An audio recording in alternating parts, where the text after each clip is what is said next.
So let me give you a little background about myself. I'm a dental hygienist by trade, 22 years in dentistry. I currently teach dental hygiene at one of our local colleges. I'm from the Pittsburgh area, but I travel all over the East Coast for United Concordia, and I take care of their national accounts and their key accounts. Today we're going to talk about the mouth-body connection and dental wellness.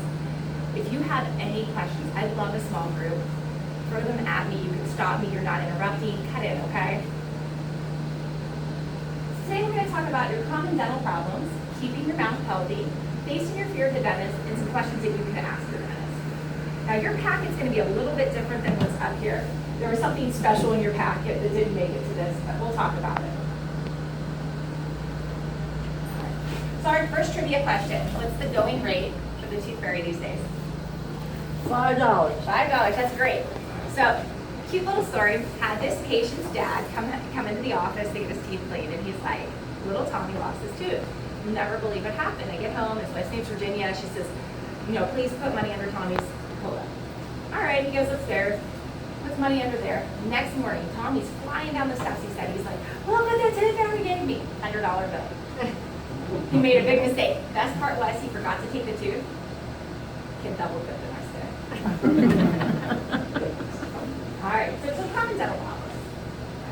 The biggest world threats we have are cavities or caries, periodontal disease, which is gum disease, and then oral cancer. I'm not going to talk much about oral cancer, other than I'll let you know that there is a vaccine out there for HPV-derived oral cancer. So that's the same thing that's causing cervical cancer for women. You may have heard of the vaccinations, Cervarix or Gardasil. They're both available. They give them to your children in the adolescent age up through mid-20s, 26. Right now, there is no research demonstrating that you need a titer shot, so a booster for that. It's supposed to be a lifetime inoculation for it, just like your MMR and other things that you get.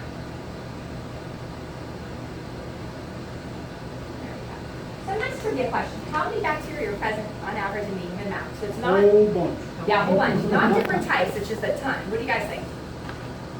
Whatever you say is not going to sound like it all. 6 billion.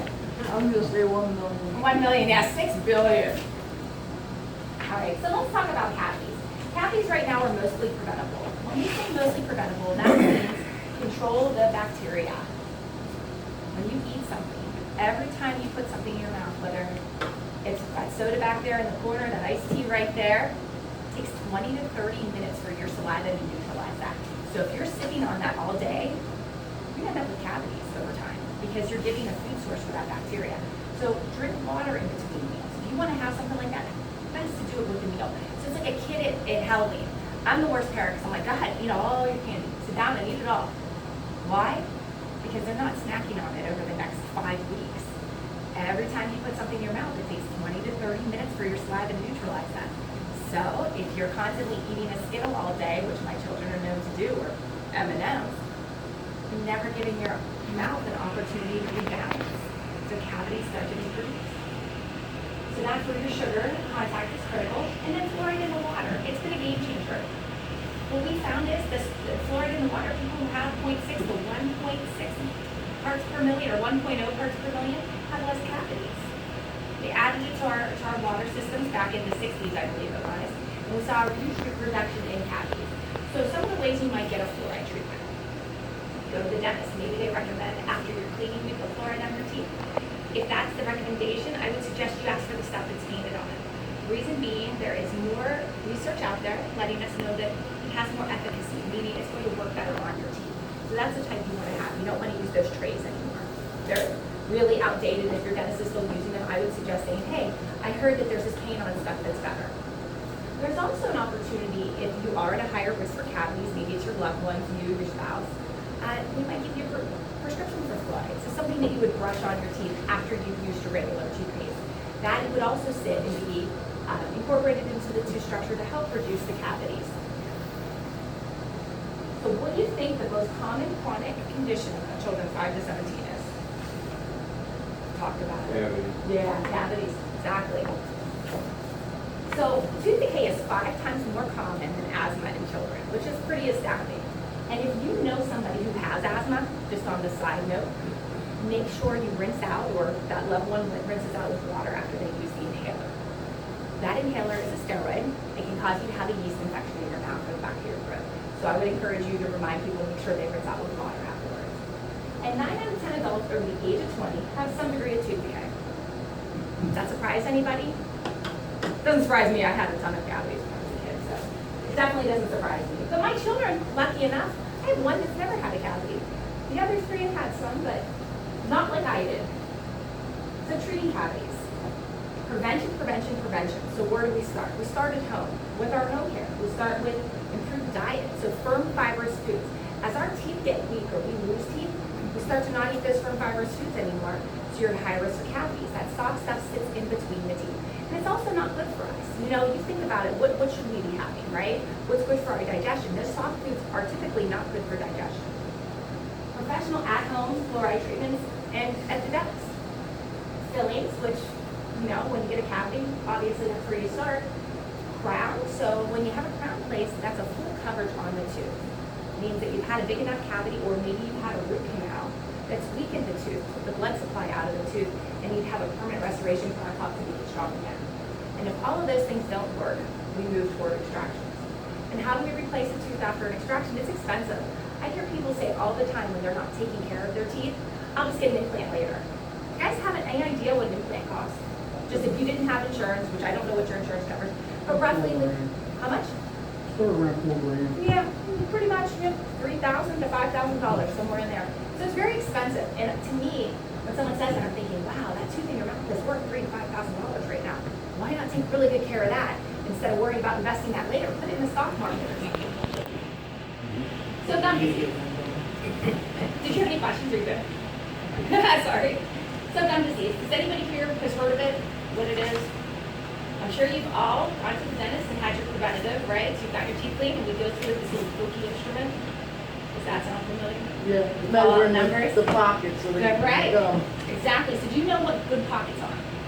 Less than 9, less than 5. Definitely less than 9. Less than 5. Definitely less than 5. So 3, 2, and 1, and 0 are what are considered healthy normal pockets. 0 is a little bit sketchy because it means you probably have a little bit of recession and you can lose some of your gum tissue. But a 5 is something that we need to take care of. That means you have an area in your mouth that you can't actually clean under the gum line and get to. So when we see a 4mm pocket, that's an area that we might say we're botching because we know there's a little bit of inflammation. Maybe there's not bone loss yet. So when you look here,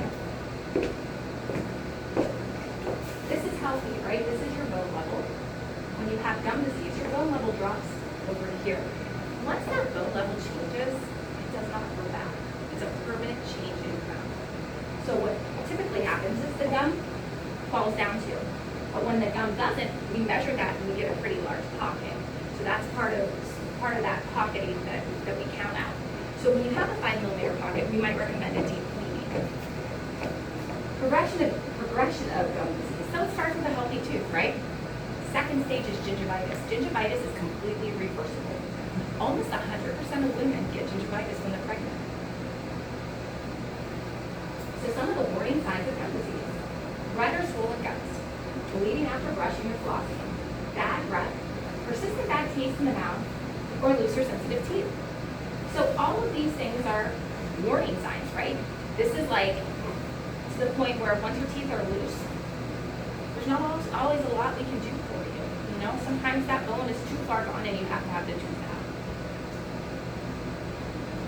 It's a silent epidemic. Gum disease is typically pain-free in the early stages, and that's gingivitis. That's when you can reverse it. So the things that you should be doing, getting your preventative. Your preventative is covered at 100%, so get your cleaning done. Get in there and at least get that. Find out what areas are they concerned about so you can make them healthy. So how common is gum disease? At least half of us in this room have it. Only 5% of us are doing something about it. And at some point in our lives, almost 75% of us will have gum disease or have had gum disease. And he's really perfect at Christmas. He's got gingivitis. So is this all making sense to you guys? You can speak up to Kevin. I agree. So why do we not know that we have gum disease? Well, are you going to the dentist? So, and when you go to the dentist, you're doing those measurements, and all of your measurements are normal, then it sounds like you probably don't have gum disease. How could you? So these are statistical averages. where most people do not floss. I bet you if I had everybody raise their hands, most of us in this room don't floss. I'm probably the only one who does it twice a day. You do it twice a day? I'm a twice a day. But, you know, it starts with that. So we're going to get into flossing in a second. But, you know, that's something that when we go through your mouth, we're doing these assessments to really gauge and see how likely are you to get it. You know, there are systemic illnesses, the chronic medical conditions that also start to show side effects in the mouth. One of them happens to be diabetes, which is pretty substantial. So gum disease treatments. We have prevention. Professional dental cleaning. So once it's on your teeth, okay, that soft stuff turns hard on your teeth, you can't get it off with your toothbrush. Don't bother trying, you're only gonna hurt your gums. That's when you need the professional cleaning. We do a deep clean, that's called scaling and replaning. So we might say to you, hey, we want to get under your gums. I'm gonna numb you, make you comfortable. You're not in pain afterwards. It's just for during the procedure because the gums tend to be pretty inflamed and I would call unhappy. After you have the deep cleaning, we move to something called the periodontal maintenance. Periodontal maintenance is simply just having that deep cleaning, except your gums don't hurt anymore because we've gotten all that bacteria out of there and we started to heal. So we essentially do the same thing we did in the deep cleaning with the periodontal maintenance on a 3-month recall. So we see you every 3 months to have your teeth cleaned instead of every 6 months because we know that that's when the bacteria cycle is happening. Medication. So sometimes we have to put an antibiotic down with the gum line. You know, we'll put something in there to help aid in the healing. And gum surgery. So if we can't get it all out, sometimes people just don't heal, or maybe we need to add them back in, and we might send you to a specialist to have surgery then. So keeping your mouth healthy. Brush, floss, and rinse. So good home care and regular visits to the dentist always cost you less and always hurt less. So, let's see the floss on there. I want to make sure there's one slide in here. Well, I'm going to talk about flossing here. So when you floss your teeth, you're actually bringing oxygen into an anaerobic area. So that means that area does not like oxygen, okay? So by bringing the floss underneath the gum line, you're bringing oxygen to that area. The other thing that you could be doing is a water pick. A water pick will actually spray into the gum underneath the gum line and change that plaque biofilm concentration. So what we want to do is sort of mix it up, put oxygen in there, and sort of confuse it a little bit. You can't do that with the toothbrush alone. The toothbrush really only reaches about 60% of your tooth surfaces, and that's if you have nice straight teeth. If you have crowded teeth, your teeth are a little bit crooked, you're probably hitting less teeth with your toothbrush than you think. So how often do you think you should replace a toothbrush? Not when I go to the dentist. 4 to 6 months. Every 3 months, every 3 months. So that toothbrush, and you may have seen it in your own cabinet, starts to look fanned out. If it looks like that, get rid of it. If it looks like that in a month, in 2 months, in 3 months, that means you're brushing too hard. So reduce some of that lateral pressure. Save it for the kitchen floor or scrubbing down a piece of equipment. Don't do it to your teeth because you only scrub away your gums. So you guys know what type of toothbrush you should use? Soft, medium, hard, extra hard? They say soft, right? Soft or extra soft. Because what you're removing is soft. Once it gets hard on your teeth, I don't care how hard you push, you're just gonna cut your gums and you're gonna make your gums recede. So replace your toothbrush every 3 to 4 months. And that includes electric toothbrushes too. So they don't last any longer. If you're using it properly, you may even see them wear a little bit faster. Here we go, this is another thing. So brushing alone does not reach all tooth surfaces. I argue this because there's 5 surfaces to your teeth. Your toothbrush can get 3 of them. So that leaves 2 surfaces, that's 40%. We say 35%, maybe we're a little bit off in our math, but I would say it's probably even more than 40% if you have crowded teeth. And you look like our guy with the fish. So that's what I was talking about with the toothbrush up there in the corner. That's overdoing it, right? So that's the type of toothbrush I do want to see you scrub the floor around. It'll damage, not necessarily the enamel, but it'll damage your gums. Well, the enamel follows. When you lose gum tissue, the enamel will start to wear in as well. And you want to be gentle. Again, not a lot of lateral pressure. Electric toothbrushes do work better than the manual toothbrushes. If you do have one, I would watch a YouTube video while you have your brush in hand and practice with it because they're very technique sensitive. You don't want to scrub like this with an electric toothbrush. They really are designed to do all of the work for you. So you want to set it down, sliding glide with it. 1 to 2 seconds on each tooth. It's not a scrub. Does that make sense? Does anybody here use an electric toothbrush?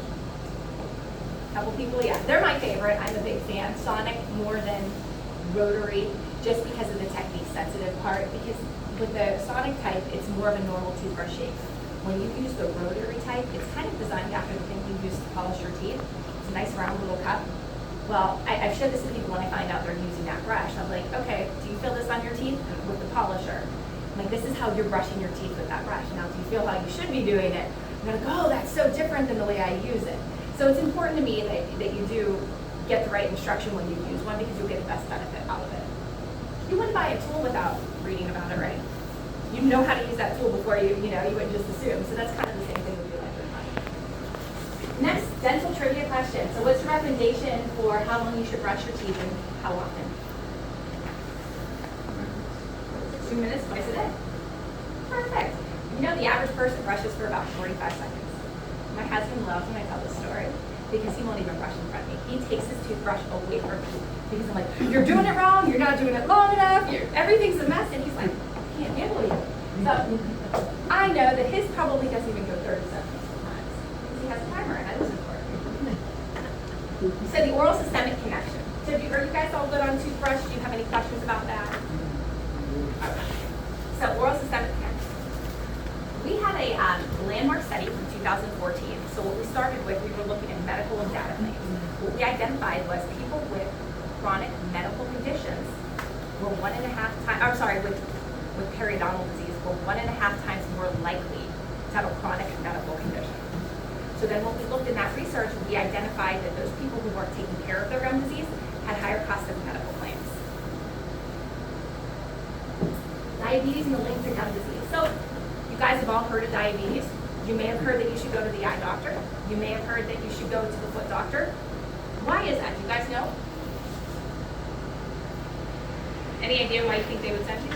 Well, it's because you have blood vessels that start to thicken. In those areas, get a poor amount of nutrients, right? So we worry about them becoming necrotic. We worry about them dying. Same thing happens in our gums. So I have a colleague, tell our story about colleague Jeff, who went to the dentist. He goes to the dentist regularly, but he doesn't go to the PCP regularly. He went to the dentist, and the dentist said to him, so Jeff, how long have you had diabetes? And he said, I don't have diabetes. I said, yes you do. You need to go to your physician. His blood sugar was over 600. We can see it in the mouth. So there's two types of inflammation that we see. There is plaque-induced, which biofilm is another fancy word for plaque. And then there's systemic-induced, meaning you're doing a good job. You're getting the plaque off of your teeth, but still there's inflammation. So that means there's something else inflamed in your body, and it's manifesting itself in the mouth. 90% of chronic medical conditions have oral side effects. That's why it's so important to have those preventative, because a lot of people come to the dentist every 6 months but don't get their annual visits with the doctor. So with diabetes and gum disease, we do see it's a bidirectional relationship, meaning if your sugar's under control, your gums look better. If your gums look bad, your sugar tends to be bad. We don't know why they're so related other than inflammation. But what we know about sugar is, in the mouth, you have glucose when you are a diabetic, regardless of you being controlled or uncontrolled. You're going to have sugar in your saliva. So they're even looking at ways to test saliva or test the saliva for glucose instead of doing the finger pricks, because it's pretty accurate. So somebody who is not diabetic does not have sugar in their saliva. What this all means to you guys: when you have sugar in your saliva, you're at a higher risk for yeast infections. Fresh. You're also at a higher risk for cavities because it's a food source for those cavities, right? It's sugar again. And you're also at risk for bone loss and gum disease. Your blood vessels start to thicken, nutrients can't get in, and waste can't be removed. That's what we see in diabetes, and that's what's happening in your mouth too. Does anybody have any questions about that? All right. Heart disease. So heart disease is a risk factor for stroke. So our heart can throw off clots and cause us to have a stroke. Gum disease causes inflammation in the body that may contribute to blockages or blood clots. Gum disease can exacerbate existing heart conditions. So maybe some of you know someone who has been put on an antibiotic before they've seen the dentist because they have a heart condition. That antibiotic helps to protect, because when you get your teeth cleaned or you have dental work done, we're going to release that bacteria into your bloodstream under the gum line. It's called a bacteremia. So when you have gum disease, if you think about the palm of your hand, it's like having an open sore in your mouth the size of the palm of your hand. You can't see it because it's under the gum line, but it's allowing bacteria to get in there. So you can get what's called a bacteremia. That bacteria can go to the heart and target the heart. If you have a joint replacement, sometimes your doctor wants you to take a pre-medication. Yeah, you've heard of that? Pre-medication for the joint replacement, right? Yeah, you need one. Is that you said you need a? I do that, yeah. Oh, you do that, you take a Yeah. pre-med, yeah. And some doctors have you do it the rest of your life. Yeah, that's right. Yeah, so, and he knows your risk factors. There are doctors out there that say 2 years, you're good, you don't have to worry about it. But it's all because that bacteria gets into the bloodstream and will target. Pregnancy, almost 100% of women have gingivitis when they're pregnant. It's reversible. If it's not taken care of, it can turn into full-blown gum disease. Again, that bacteria can get into the bloodstream and target the baby. All the reasons why we want to keep that bacteria at bay. We want to make sure we reduce it as much as we can. And what are the ways we do it? We get our preventative cleanings, brush and floss every day. Do you guys know when the most important time to brush your teeth is if you're only going to pick once a day? In the morning? At night. Do you know why it's at night? Before you go to bed, Right before you go to bed is the most important time. And I'm not saying you shouldn't do it in the morning, but it is the most important time. Because you think about it, it's everything you've had to eat and drink all day is still sitting on your teeth. Then at nighttime, your mouth is the most dry it's going to be. So you may sit with a cup of water by your bed because you coughed during the night. Yeah, and medications also incorporated into our lives cause us to have dryness. So if you take a blood pressure medication, for instance, number one side effect is xerostomia or dry mouth. So you have to be about 50% deficient in saliva. So 50% of your saliva not there before you're going to notice that you're dry. We're pretty evolved people. You know, think about it. We don't let a lot bother us. You know, we accept it as normal and move on. Well, that's really bad for our teeth. You know, that dryness, we have a natural protection from our saliva. It has antimicrobial properties that help to prevent us from having cavities. So it's quality, not quantity of saliva. And when you take these medications, you just don't have the quality you used to have. Does that make sense? Any questions at all? I know you guys are really excited about this, right? So our next study was in 2017. Taking all of this information, we narrowed it down to about 500,000 people. And what we found, once again, over 3 years, the people who went twice a year that had gum disease and a chronic condition had lower cost of claims than the people who only went one time in those 3 years or didn't go at all to get their cleanings. We don't know why. Is it behavioral? You know, is it just because they don't take care of themselves normally? They're not going to take care of themselves over here? We don't really know, but it's alarming. You know, we know that that information's out there. And if 1.5 times more likely to have a chronic condition if you have gum disease, and almost 75% of us at some point in our lives will have it, it's substantial. You know, we know there's an overlap. So talking about facing your fear of the dentist, but I'm going to talk about that in a second. I want you guys to check out has to do with pH in here. Okay. So keeping your mouth healthy, we're on page 17. And I want to show you guys, bring you back to high school chemistry a little bit, alkaline and basic, right? Alkaline, basic, same thing, acidic, right? So what do you think? What do we want our mouths to be, alkaline or acidic? Alkaline. Exactly, okay. But what do you think? Most of the things we put in our mouth are what? Acidic, right? So lower pH. 5.5 is the critical pH for our enamel before it starts to get a cavity. So people who are chronically dry or sip on sodas, really anything other than water throughout the day are going to have a lower pH in their mouth right after they have it. Well, what do we expect? We expect our saliva to come in and rebalance that and bring it back up to neutral. It doesn't always happen. So on page 18, those are some common waters. Do you notice Propel, the first one there? It's not really water, is it? No. So I have been a victim of this, I would say. My children have said to me, can I have this? I'm like, oh, it's water. Sure, you can get that. Not realizing it's truly not water. It has a pH of 3.37. Notice how everything else on that page is water, and it's up above that 5.5 at 6 point over, right? So keep in mind when you're buying things, look at the label. Look to see if there's added sugar. Look to see what's in it. Is it truly water, or is it something else you're having? Because that Propel, if you sip on it like you would a soda, it's going to do the same thing. Get cavities. The next page, these are the common pHs between 2.8 and 3.3, a Red Bull, Diet Coke, and a regular Coke. So my father calls me one day and he says, oh my God, I just used Coca-Cola to clean my carburetor. I said, pretty acidic. What? It really worked well. Do you know how bad this is for you? I said, no, Dad, I told you that. No, this is really bad for you. I said, do you think it's really, oh, I'm so glad you, he said, I watched a YouTube video. I'm like, I've told you this so many times, right? But, you know, he had to learn for himself, and he actually cut it out of his diet. He cut soda out of his diet. Because not only are dark sodas bad for our, well, they're bad for our bodies, dark sodas particularly, because of the phosphorus pulling out of our bones. So there is a lot of research out there about the dark sodas and what they're doing to our bone health. So keep that in mind, and you know, you can Google it. It's pretty interesting. And that was something my father came up with after he cleaned the carburetor. I Googled Coca-Cola, and this is what I found out. Pretty good meat tenderizer. What's that? It's a pretty good meat tenderizer. So facing your fear of the dentist. Is anybody in here afraid to go to the dentist? You are. Oh, no, I used to be, but Oh, you're not anymore? What No, helped we you? had a, well, I think in our younger years, the dentists were kind of rough on us. Oh, So okay, you yeah. kinda need to grow the No fear. anesthetic I was found this- extra. Yeah, and I found this dentist to go to, and I've been going to him for about 10 years now. And he recommends that you really should get your teeth cleaned 3 times a year. Yeah. So I pay that extra Mhm. 3rd time to get my teeth cleaned. And there are some people who need that. Do you know where the Mhm. 2 a year came from? Like where we got the numbers 2 a year for cleaning? Came from a Colgate commercial. That's it, yeah. Came from a toothpaste commercial. There is no science behind it. It came from a toothpaste commercial, and that's sort of what we've always followed for the last, 70 years or so? Yeah. So there are people, and I say it to everybody, I'm like, look, it's not cookie cutter. We're all different. Some of us, I literally get no buildup. I just don't get any. I don't know if it's because I'm really good at what I do, or I just am too acidic to have the buildup. It's probably more likely. But that being said, there's people who I could see them every month, and I have had patients in a periodontal gum disease practice that I saw on a monthly basis for a cleaning because they got such a tremendous amount of buildup.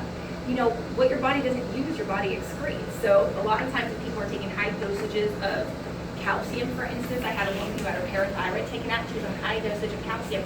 I didn't clean her teeth for years. And I went through her medical history, and she said, nothing's changed. And I cleaned her teeth, like, wow, you have so much buildup. I'm like, and I started probing her for questions, and then she tells me she had a parathyroid out and she's been taking high calcium. I'm like, well then, it makes sense why you have this in your mouth. So keep that in mind. The things that we do, changes we make, medications, supplements, all affect us. So our top 5 dental phobias: arcane, needles, dentist, drills, and training. I think number 1 is dentist, because the first thing people say to me when they walk in is, I hate the dentist. So, go figure. Like, I don't have the dentist, so we're gonna get along great. Overcoming your fear of the dentist. So, you know, what's the best thing you can do? Shop for a dentist. Ask your friends and family, who do they go to and why? What makes them a great dentist or a great fit for them? Find a soothing distraction while waiting. So, I mean, we all have iPhones, right? You could watch a movie during this time. You play a game. You do so many things. There's a lot of opportunities out there. Ask for a sedative. So after your patient record, try them out. You show the dentist that you're truly scared. We'll typically give you a prescription for something to help you come back. We don't want to do it for the rest of your life. We want it to be a short-term thing to watch you overcome your fear, but it's an option. And if all of these things don't work, you'll have to see a counselor. Number 1 way to beat your fear of the dentist, right? Prevention, good home care. You know, these things need less dental work. So some questions to ask your dentist. So what can I do to improve the health of my gums and teeth? Are there any foods I should avoid? So how many of you even ask questions after you have your teeth cleaned? You know, do you just accept, like, they sit you up and they're like, all right, have a great day, and you're like, I'll talk to you later? Or do you say, did you see anything? Is there anything I should be concerned about? Are you watching anything? We're very bad communicators. We don't always share what we see. Sometimes it's based on, hey, I don't feel like you're interested. I feel like I'm annoying you by telling you about this, and I won't say anything. You know, oftentimes the dentist doesn't say a word. They look at me like, yeah, okay, go. So ask some questions. Ask, you know, are there areas I need to pay more attention to? You know, did you see anything that maybe I'm getting gum disease in this spot? Did you see early cavities? Every time we take those x-rays, we're checking for cavities. Again, we don't always share that we're watching something. So, you know, maybe you need to work a little harder in one area. Maybe you know you're missing it. Get a copy of your treatment plan.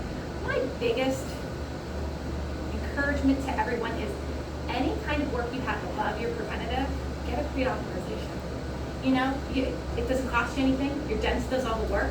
But they send us a copy of their proposed treatment for you, and we send them back an approval letter, and you get one too, that lets you know exactly what's covered, what your co-insurance is going to be or copay is going to be, and it's all right there for you. If your dentist starts to do things that are not on that pre-authorization, you know, make sure that they've sent it to the insurance company, because if you guys are going to a participating dentist, they have to write off more money than somebody else. So you want to make sure you're getting the fullest, deepest discount possible. Let your dollars go further. Let your insurance dollars go further. Because the dentist isn't thinking about eating up your insurance. You know, they're just thinking about the work they're doing. I have a colleague who had an implant done, and she knows the insurance inside and out. She has a pre-authorization done because she knows the insurance inside and out. She knows exactly in her mind what she's going to pay. When she gets there, they say they want to do an extra scan on her. And she says, well, how much is the scan going to cost me? And they say $374. And she said, but that wasn't on the pre-authorization. And they said, well, your insurance doesn't cover it. Well, he's a participating provider. He has signed an amendment that he will take our maximum allowable charge from the patient. So she gets our insurance discounted rate. It only cost her $47. He was ready, or his front desk. I hate to blame the dentist. Dentist offices have a lot of, you know, turnover in the front desk, in the front office, in the office managers. So sometimes somebody knows more from over here that doesn't know as much over here. Maybe they're winging it. They don't know as much about what the doctor really participates in.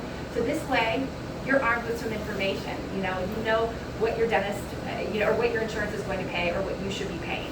So we do offer that to everyone. The pre-authorizations are back within 2 weeks at this point. About 98% of them are done in 2 weeks. So it shouldn't really hold up your treatment at all. Has anybody ever had? I just wanted to spin off what she's saying.